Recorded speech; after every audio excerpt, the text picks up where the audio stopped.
Did you know fixing your broken cables or making new ones is incredibly simple and can save you a bunch of money?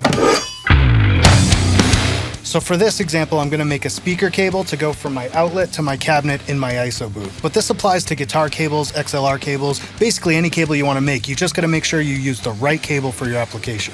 Now getting the cable, you can just go online and Google it. It's actually pretty easy to find, as well as the ends you need. So your double core with no shielding is for like speaker cables, your single core with shielding is for like guitar and instrument cables, and your double core with shielding is for mic cables, XLR.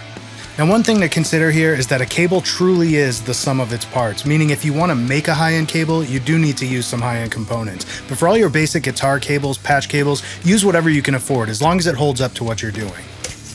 So you have your cable ends, some shrink tube, and a soldering iron, and any cheap soldering iron will do. So it's hard to film and do at the same time, but the process is very simple. Your red or green, depending on what cable you bought, is your tip, and your black is usually your ground. And then you want a shrink tube over this.